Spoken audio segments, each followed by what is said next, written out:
कभी ऐसा हुआ है कि तुमने किसी इंसान को सिर्फ देख के डिसाइड कर लिया हो ये बंदा ट्रस्टवर्दी लगता है, और बाद में पता चला कि वही बंदा सबसे बड़ा स्कैम निकला? या फिर किसी चीज पे इंस्टेंटली हाँ बोल दिया और बाद में सोचा यार थोड़ा सोच लेता तो बेटर डिसीजन होता? सच बोलूं, प्रॉब्लम तुम नहीं हो, प्रॉब्लम तुम्हारा दिमाग है।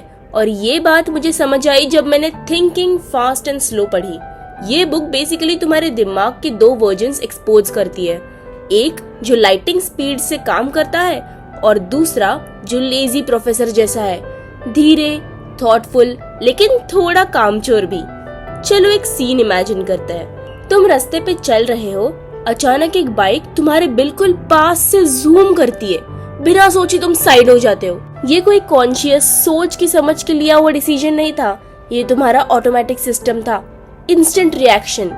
अब दूसरा सीन, तुम एक ऑनलाइन कोर्स खरीदने वाले हो 10,000 का। यहाँ तुम रुकते हो, रिव्यूज चेक करते हो, सोचते हो, कंपेयर करते हो।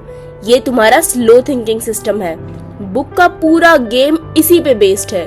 तुम्हारा फास्ट सिस्टम जो बिना सोचे काम करता है और स्लो सिस्टम जो एक्चुअली सोचता है। और प्रॉब्लम तब होती है जब फास्ट सिस्टम ओवर कॉन्फिडेंट हो जाता है और स्लो सिस्टम बस काउच पे चिल कर रहा होता है।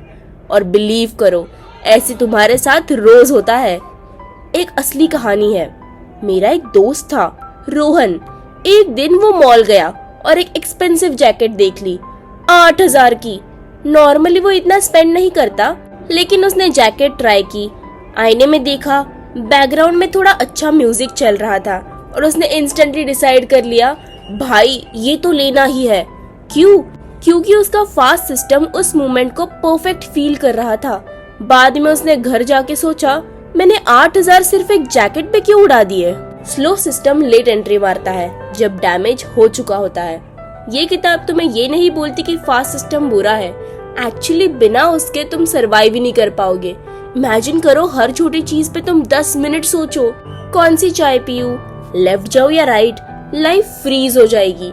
लेकिन प्रॉब्लम तब होती है जब फास्ट सिस्टम कॉम्प्लिकेटेड डिसीजंस लेने लगता है और बिना एविडेंस के कॉन्फिडेंस दिखाता है। और यहाँ आता है एक डेंजरस कॉन्सेप्ट, कॉन्फिडेंस का इल्यूजन। मतलब तुम्हें लगता है तुम सही हो, लेकिन तुम सिर्फ फास्ट गेस मार रहे होते हो। एक टीचर ने क्लास में एक सिंपल क्वेश्चन पूछा, एक बैट और बॉल मिलके 110 के है, बैट बॉल से 100 ज्यादा है, बॉल कितने की है? 90% लोग तुरंत बोल देते हैं 10 रुपए की, और वो गलत है। सही आंसर है 5 रुपए। देखा, फास्ट सिस्टम ने तुम्हें ट्रिक कर दिया। उसने बोला इजी है, जल्दी आंसर दे। स्लो सिस्टम को टाइम ही नहीं दिया चेक करने का। और यही तुम्हारी डेली लाइफ में होता है, बस क्वेश्चंस थोड़े सटल होते हैं। जैसे तुम किसी जॉब कैंडिडेट को इंटरव्यू कर रहे हो, उसका कॉन्फिडेंस हाई है, ड्रेसिंग परफेक्ट है, तुम इंस्टेंटली डिसाइड कर लेते हो ये बंदा केपेबल है। बट रियलिटी में confidence is not equal to competence. लेकिन तुम्हारा फास्ट सिस्टम शॉर्टकट लेता है, जो कॉन्फिडेंट लग रहा है वो कॉम्पिटेंट होगा। इसको बोलते हैं हैलो इफेक्ट। एक क्वालिटी देख के तुम पूरा जजमेंट बना लेते हो, और ये डेंजरस है। एक बार मैं एक स्टार्टअप फाउंडर से मिली। बंदा इतना आर्टिकुलेट था कि लग रहा था ये नेक्स्ट यूनिकॉर्न बना देगा। मैंने ऑलमोस्ट इन्वेस्ट कर दिया होता। फिर मैंने थोड़ा डेटा देखा, बिजनेस नंबर्स वीक थे। अगर सिर्फ फास्ट थिंकिंग पे रहती, पैसा डूब गया होता। बुक का एक और माइंड ब्लोइंग पार्ट है, तुम्हें लॉसेस ज्यादा हर्ट करते हैं कंपेयर टू गेन्स। मतलब अगर तुम्हें 100 मिलते हैं तुम खुश होते हो, लेकिन अगर तुम्हें 100 लूज करते हो उसका दर्द डबल होता है। इसीलिए लोग रिस्क अवॉइड करते हैं। एक सिंपल एग्जांपल है, अगर मैं तुम्हें बोलूं कि ऑप्शन ए पक्का 500 मिलेंगे, ऑप्शन बी 50% चांस है 1000 मिलेंगे, 50% चांस है कुछ भी नहीं मिलेगा, तो ज्यादा लोग ऑप्शन ए चूज करेंगे, सेफ गेम है। लेकिन अगर मैं बोलूं ऑप्शन ए पक्का 500 लूज करोगे, ऑप्शन बी 50% चांस है 1000 लूज करोगे, 50% चांस है कुछ भी नहीं, अब लोग गैम्बल करते हैं। सेम नंबर्स पर डिफरेंट फ्रेमिंग, और डिसीजंस चेंज हो जाता है। तुम्हें लगता है तुम लॉजिकल हो, पर तुम एक्चुअली इमोशनल हो, और ये फ्रेमिंग इफेक्ट तुम्हारी लाइफ के बड़े डिसीजंस को इन्फ्लुएंस करता है। जैसे salary negotiation, investments, even relationships. तुम जोमेटो पे ऑर्डर कर रहे हो, एक डिश लिखी है 90% फैट फ्री, दूसरी लिखी है 10% फैट। सेम चीज है, लेकिन तुम पहली वाली चूज करोगे। क्यों? क्योंकि वर्डिंग ने तुम्हारा दिमाग को मैनिपुलेट कर दिया और तुम्हें पता भी नहीं चला। अब एक और कॉन्सेप्ट जो थोड़ा फनी भी है, अवेलेबिलिटी बायस। मतलब जो चीज तुम्हें इजीली याद आ जाती है तुम उसे ज्यादा कॉमन मान लेते हो। जैसे न्यूज में प्लेन क्रैश देख लिया, अब तुम्हें लगता है फ्लाइट्स डेंजरस है, पर रियलिटी में फ्लाइट स्टैटिस्टिकली सेफेस्ट ट्रांसपोर्ट है। लेकिन तुम्हारा दिमाग बोलता है मैंने क्रैश देखा है तो रिस्की है। सेम चीज सोशल मीडिया पे होती है। तुम 2-3 लोगों को क्रिप्टो से रिच होते हुए देखते हो और तुम्हें लगता है कि सब लोग पैसा बना रहे हैं, फिर तुम इन्वेस्ट कर देते हो बिना रिसर्च के। फास्ट सिस्टम अगेन और स्लो सिस्टम स्क्रॉल कर रहा होता है। मुझे याद है एक बार किसी ने मुझे बोला था सब लोग ट्रेडिंग से पैसा कमा रहे हैं। मैंने पूछा सब लोग क्यों? उसने बोला यूट्यूब पे देखा।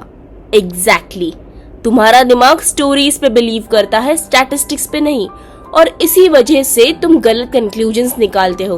किताब का एक और डीप कॉन्सेप्ट है प्लानिंग फैलेसी। मतलब तुम हमेशा अंडर एस्टिमेट करते हो कि काम कितना टाइम लेगा।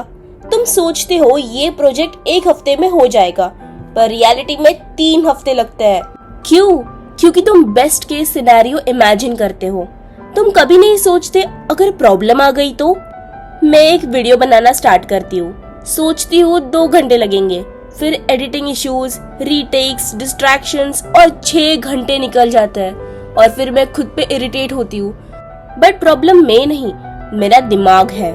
ये बुक बेसिकली तुम्हें एक अनकंफर्टेबल सच्चाई दिखाती है। तुम उतने रैशनल नहीं हो जितना तुम्हें लगता है। तुम शॉर्टकट्स यूज करते हो, तुम गेस करते हो, तुम स्टोरीज पे बिलीव करते हो और तुम्हें लगता है तुम सही हो। लेकिन ये बुक डिप्रेसिंग नहीं है, ये एम्पावरिंग है।